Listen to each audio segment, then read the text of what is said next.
ഫലമില്ല. ചോദ്യങ്ങളെ ഭയപ്പെടുന്നവർക്ക് തീർച്ചയായും അവർക്ക് വിശ്വാസത്തിന്റെ പിൻഫലമില്ല. മുഖാമുഖങ്ങളെ ഭയപ്പെടുന്നവർക്ക് തീർച്ചയായും സഹോദരങ്ങളെ പ്രമാണങ്ങളുടെ പിൻഫലമില്ല. പ്രമാണങ്ങളുടെ പിൻബലമുണ്ടെങ്കിൽ അവരെന്തിന് ചോദ്യങ്ങളെ ഭയപ്പെടണം? ആദർശത്തിന്റെ പിൻബലമുണ്ടെങ്കിൽ, സത്യസന്ധതയുടെ പിൻബലമുണ്ടെങ്കിൽ അവരെന്തിന് മുഖാമുഖങ്ങളെ ഭയപ്പെടണം? പ്രമാണങ്ങളുടെയും രേഖകളുടെയും പിൻബലമുണ്ടെങ്കിൽ അവരെന്തിനാണ് സുഹൃത്തുക്കളെ പരസ്യമായ പ്രബോധന പ്രവർത്തനങ്ങളെ ഭയപ്പെടുന്നത്? അതുകൊണ്ടാണ് ഞാൻ സൂചിപ്പിക്കുന്നത്, ഞാൻ പറഞ്ഞത് ഒരേ ഒരു കാര്യമാണ്. അതെന്താണ്? പരസ്യമായ പ്രബോധന പ്രവർത്തനങ്ങളെ ഭയപ്പെടുന്നവർ, ചോദ്യങ്ങളെ ഭയപ്പെടുന്നവർ, മുഖാമുഖങ്ങളെ ഭയപ്പെടുന്നവർ, അതൊരിക്കൽ പോലും നടക്കരുത് എന്ന് ആഗ്രഹിക്കുന്നവർ, തീർച്ചയായും അവർക്ക് പ്രമാണങ്ങളുടെ പിൻബലമില്ല, അവർക്ക് സത്യസന്ധതയുടെ പിൻബലമില്ല, അവർക്ക് രേഖയുടെ പിൻബലമില്ല. ഇത് തിരിച്ചറിയാൻ എന്തിനാണ് സുഹൃത്തുക്കളെ പാണ്ഡിത്യം? പടച്ചവൻ തന്ന ബുദ്ധി കൊണ്ട് നമുക്കിത് തിരിച്ചറിയാൻ കഴിയില്ലേ? ഒരു കാര്യം കൂടി പറഞ്ഞ് ഞാൻ അവസാനിപ്പിക്കുകയാണ്. കേരളത്തിൽ വഹാബിസം പ്രവർത്തനം ആരംഭിച്ച് 19 കൊല്ലക്കാലം കഴിഞ്ഞു. തൊട്ടുപിന്നിൽ തന്നെ ജമാഅത്തെ ഇസ്ലാമിയും മത്സര രംഗത്തുണ്ട്. അതേപോലെ അപ്പും ചവറുമായി ചില്ലും ചില്ലറയുമായി കുറെയൊക്കെ വേറെയും കുറെ സാധനങ്ങളുണ്ട്, ഗ്രൂപ്പും ഉപഗ്രൂപ്പുകളുമായി. 19 കൊല്ലക്കാലമായിട്ട് അങ്ങനെ നടക്കുകയാണ്. ഈ 80 കൊല്ലക്കാലത്തെ പ്രബോധന പ്രവർത്തനത്തിന്റെ ഫലമായി ഇവരെന്ത് നേടി? നമ്മുടെ ഈ ഓട്ടത്തിനിടയിൽ ഇടയ്ക്ക് ചില കാര്യങ്ങൾ ആലോചിക്കണമല്ലോ. ഇവരെന്ത് നേടി? കേരളത്തെ സംബന്ധിച്ചിടത്തോളം കേരളത്തിന്റെ പ്രബോധന രംഗം നമ്മൾ വിലയിരുത്തിയാൽ നമുക്ക് മനസ്സിലാക്കാൻ കഴിയുന്ന, കണ്ടെത്താൻ കഴിയുന്ന ഒരു കാര്യം, ഇവര് കുറെ ആളുകളെ നരകത്തിലേക്ക് റിക്രൂട്ട് ചെയ്തു എന്നുള്ളതാണ് ഇവരുടെ പ്രബോധന പ്രവർത്തനങ്ങളുടെ ഒരു നേട്ടം. യഥാർത്ഥത്തിൽ പ്രബോധനം നടത്തേണ്ടതും നടക്കേണ്ടതും ആളുകളെ സ്വർഗത്തിലെത്തിക്കാനാണ്. പക്ഷെ ഇവരുടെ പ്രചാരണ പ്രവർത്തനത്തിന്റെ ഫലമായി ഉണ്ടായിത്തീർന്ന ഒരു ദുരന്തം, നരകം നിറഞ്ഞു, സ്വർഗം ശൂന്യമായി എന്നതാണ്. തുടക്കം മുതലേ അങ്ങനെയാണ് കാര്യങ്ങളുടെ പോക്ക്. മതപ്രബോധന രംഗത്ത് തന്ത്രപരമായ നീക്കങ്ങൾ ആവിഷ്കരിക്കുവാനോ, ഏറ്റവും കുറഞ്ഞത് പ്രബോധിത ജനതയെ, സഹോദരങ്ങളെ ഒരു നയത്തോടെ സമീപിക്കാൻ പോലുമോ കേരളത്തിലെ വഹാബിസത്തിന് സാധിച്ചിട്ടില്ല.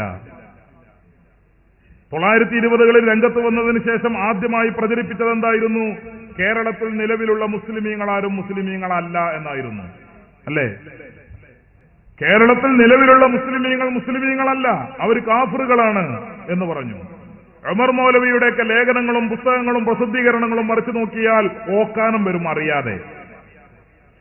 അത്രയും കൂടുതൽ ഈ സമുദായത്തെ കാഫിറാക്കി എഴുതി തള്ളിയ മറ്റൊരു വിഭാഗം വഹാബിസത്തെ പോലെ സുഹൃത്തുക്കളെ മറ്റൊരു ഈ പ്രസ്ഥാനത്തെ പോലും കാണുക സാധ്യമല്ല. അത്രയും കൂടുതൽ മുസ്ലിം സമുദായത്തെ കാഫിറുകളാക്കി എഴുതി തള്ളിക്കൊണ്ടാണ് കേരളത്തിൽ വഹാബിസം അതിന്റെ പ്രവർത്തനങ്ങൾ ആരംഭിച്ചത്. ഞാനത് വിശദീകരിക്കുന്നില്ല. ഒരു കാര്യം, എന്റെ ഈ പന്തലിന്റെ പിറകിലും പരിസരങ്ങളിലുമായി ഈ സദസ്സും ഈ മുഖാമുഖവും വീക്ഷിച്ചുകൊണ്ടിരിക്കുന്ന, ശ്രദ്ധിച്ചുകൊണ്ടിരിക്കുന്ന സാധാരണക്കാരായ സഹോദരങ്ങളോട് ഞങ്ങൾ പറയട്ടെ, നിങ്ങൾക്കൊരാൾക്ക് മുജാഹിദാകണമെങ്കിൽ, നിങ്ങൾക്കൊരാൾക്ക് ജമാഅത്തെ ഇസ്ലാമിക്കാരനാകണമെങ്കിൽ ഏറ്റവും ഗുരുതരമായ ഒരു കാര്യം നിങ്ങൾ അംഗീകരിക്കേണ്ടി വരും. അതെന്താണ്? എന്റെ സ്വന്തം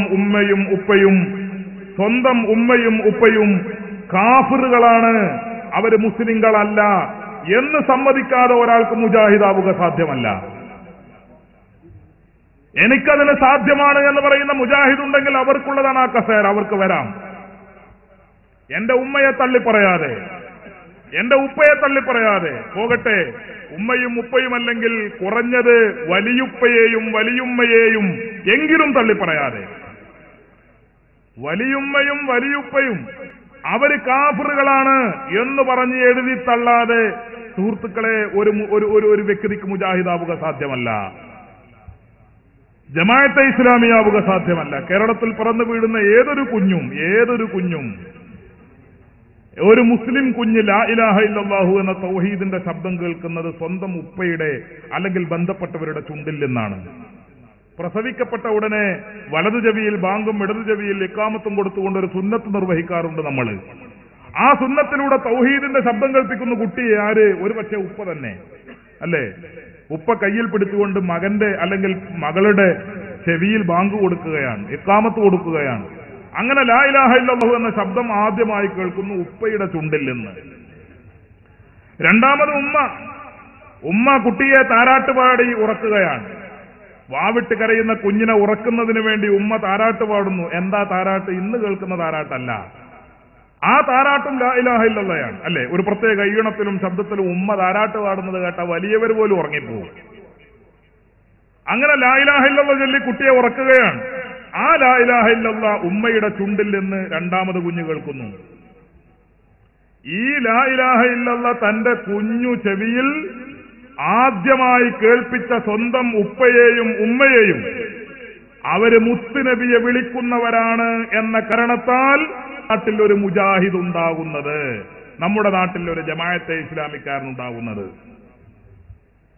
തന്റെ ഇളം ചെവിയിൽ ലാ ഇലാഹ ഇല്ലല്ലാഹുവിന്റെ ശബ്ദം ആദ്യമായി കേൾപ്പിച്ച സ്വന്തം ഉമ്മ, ആ ഉമ്മ മുത്തുനബിയെ വിളിക്കുന്ന ഉമ്മ. ആരാടോ മുത്തുനബിയെ വിളിക്കാത്ത ഉമ്മമാര് കേരളത്തിലുള്ളത്? മുത്തുനബിയെ വിളിക്കാത്ത എത്ര ഉമ്മമാരുണ്ട് കേരളത്തിൽ? മുത്തുനബിയെ വിളിക്കാത്ത എത്ര ഉപ്പമാരുണ്ട് കേരളത്തിൽ? ഉണ്ടോ? ഇപ്പൊ മുജാഹിദ് വന്ന് കുറച്ചു കാലം, അതും വളരെ ഈ ന്യൂനപക്ഷത്തെ മാറ്റി നിർത്തിയാൽ അവശേഷിക്കുന്ന ബഹുഭൂരിപക്ഷം ജനങ്ങൾ, മഹാഭൂരിപക്ഷം ജനങ്ങൾ, ആ മഹാഭൂരിപക്ഷം ജനങ്ങളും മുത്തുനബിയെ വിളിക്കുന്നവരാണ്, അവർ ബദരീങ്ങളെ വിളിക്കുന്നവരാണ്. അങ്ങനെ വിളിക്കുന്നതിന്റെ പേരിൽ തന്റെ ഇളം ചെവിയിൽ ലാ ഇലാഹ ഇല്ലല്ലാഹുവിന്റെ ശബ്ദം ആദ്യമായി കേൾപ്പിച്ച എന്റെ ഉമ്മയും ഉപ്പയും കാഫറുകളാണ് എന്ന് വിശ്വസിക്കാതെ പറയാതെ ആർക്കാണ് മുജാഹിദാകാൻ സാധിക്കുക? അങ്ങനെ ഉമ്മയെയും ഉപ്പയെയും തള്ളിപ്പറയുന്നതിലൂടെ മുജാഹിദ് ചെയ്യുന്നത് എന്താണ്? തലമുറകളെ തന്നെ തള്ളിപ്പറയുന്നു. നമ്മുടെ വേരുകളാണ് സുഹൃത്തുക്കളെ ഇവർ തള്ളിപ്പറയുന്നത്. ഈ സമുദായത്തിന്റെ വേരുകൾ, മുസ്ലിം സമുദായത്തിന്റെ വേരുകളാണ് കേരളത്തിലെ വഹാബിസം പിഴുതെറിയാൻ ശ്രമിക്കുന്നത്. നമുക്കറിയാമോ, 500 കൊല്ലം പഴക്കമുള്ള മക്ബറകളുണ്ട് നമ്മുടെ കേരളത്തിൽ, അല്ലേ? 600ഉം 700ഉം കൊല്ലം പഴക്കമുള്ള മക്ബറകളുണ്ട്. 1000 കൊല്ലം പഴക്കമുള്ള മക്ബറകളുണ്ട്. സ്വഹാബിമാർ മറവിട്ട് കിടക്കുന്ന മക്ബറകളുണ്ട്, അല്ലേ? ഈ സ്വഹാബിമാരും 1000 കൊല്ലം മുമ്പ് മരണപ്പെട്ടു പോയ താബിഈങ്ങളും താബിഈങ്ങളും അവരൊക്കെ മരണപ്പെട്ടു പോയ, അവരൊക്കെ കബറടക്കപ്പെട്ട മക്ബറകളുണ്ട് കേരളത്തിൽ.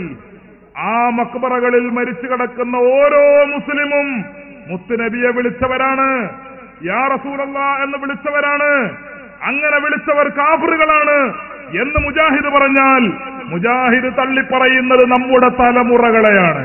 അസ്തിത്വം, നമ്മുടെ അടിവേര്, നമ്മുടെ അടിത്തറ തന്നെ മാന്തി എറിയാനാണ് മുജാഹിദ് ശ്രമിച്ചുകൊണ്ടിരിക്കുന്നത്. ഇത് തിരിച്ചറിയണ്ടേ ചെറുപ്പക്കാര്? ഇത് തിരിച്ചറിയണ്ടേ മുസ്ലിമീങ്ങൾ? ഇതൊരു കുനൂത്തിന്റെയും അല്ലെങ്കിൽ കൂട്ടുപ്രാർത്ഥനയുടെയും മാത്രം വിഷയമല്ല. ഇത് നമ്മുടെ അസ്തിത്വത്തിന്റെ വിഷയമാണ്, നമ്മുടെ അടിത്തറയുടെ വിഷയമാണ്, നമ്മുടെ വേരാണ് ഈ തുരപ്പന്മാർ മാന്തിക്കൊണ്ടിരിക്കുന്നത്. ഇത് തിരിച്ചറിയാൻ എന്റെ പ്രിയപ്പെട്ട സുഹൃത്തുക്കളെ, ചെറുപ്പക്കാരെ, നമുക്ക് സാധിക്കണം എന്ന കാര്യം മാത്രം ഞാൻ സൂചിപ്പിച്ചുകൊണ്ട് ഞാനിപ്പോ വിഷയത്തിലേക്ക് കടക്കുന്നില്ല. കാരണം നമുക്ക് അനുവദിച്ച സമയം വളരെ പരിമിതമാണ്. ചോദ്യങ്ങൾ ഉണ്ടാകുമെന്ന പ്രതീക്ഷയോടെ നമ്മൾ ഇത് അവസാനിപ്പിക്കുകയാണ്. ചോദ്യങ്ങൾ വരുമ്പോൾ ഇൻഷാ അല്ലാഹ് അതിനനുസരിച്ചുള്ള മറുപടിയും വിശദീകരണങ്ങളും നമുക്കാകാം. ഒരു നീണ്ട വിഷയാവതരണത്തേക്കാൾ നല്ലത് ചോദ്യങ്ങൾക്ക് ഉത്തരം പറഞ്ഞുകൊണ്ട് കാര്യങ്ങൾ വിശദീകരിക്കുന്നതായിരിക്കും എന്ന് മനസ്സിലാക്കി കേരളത്തിലെ മുജാഹിദ് വിഭാഗത്തോട്, അതുപോലെ അതിന്റെ പ്രബോധകന്മാരോട്, അതിന്റെ പ്രസംഗകരോട് ഞങ്ങൾക്ക് വളരെ വിനയത്തോട് ഒരു കാര്യം പറയാനുണ്ട്. നിങ്ങളൊരു തീരുമാനം എടുക്കണം. അതെന്താ? നിങ്ങൾ നുണ പറയില്ല എന്ന്. നുണ പറയില്ല എന്നൊരു തീരുമാനം നിങ്ങൾ എടുത്താൽ ഞങ്ങളെ വിജയം ഉറപ്പായി. പക്ഷെ നുണ നിങ്ങൾ പറഞ്ഞുകൊണ്ടിരിക്കുന്ന കാലത്തോളം നുണയെ തോൽപ്പിക്കാൻ നിങ്ങളുടെ മറുഗ്രൂപ്പിനല്ലാതെ ഞങ്ങൾക്ക് സാധിക്കുകയില്ല എന്ന് നിങ്ങളോട് ഒരു വിനയത്തോടെ ഒരു അഭ്യർത്ഥന പുറപ്പെടുവിച്ചുകൊണ്ട് വെറുതെ ദുഷ്പ്രചാരണങ്ങൾ നടത്തി, ഞാൻ നേരത്തെ പറഞ്ഞതുപോലെയുള്ള അടിസ്ഥാനരഹിതമായ പ്രചാരണങ്ങൾ അത് നിർത്തിവെച്ച് നിങ്ങൾ ഖുർആനും സുന്നത്തും എടുക്ക്, പ്രമാണങ്ങൾ എടുക്ക്, രേഖകൾ എടുക്ക്, എന്നിട്ട് സംസാരിക്ക്. അങ്ങനെ സംസാരിക്കുന്നതാണ് സത്യസന്ധത എന്ന കാര്യം ഓർമ്മപ്പെടുത്തിക്കൊണ്ട് അല്ലാഹു സത്യം സത്യമായി മനസ്സിലാക്കിയത് പിൻപറ്റാനും ബാത്തിലായി മനസ്സിലാക്കിയത് തള്ളിക്കളയാനും നമുക്കൊക്കെ തൗഫീഖ് നൽകുമാറാകട്ടെ. ആമീൻ എന്ന് ദുആ ചെയ്യുന്നു. ഇനി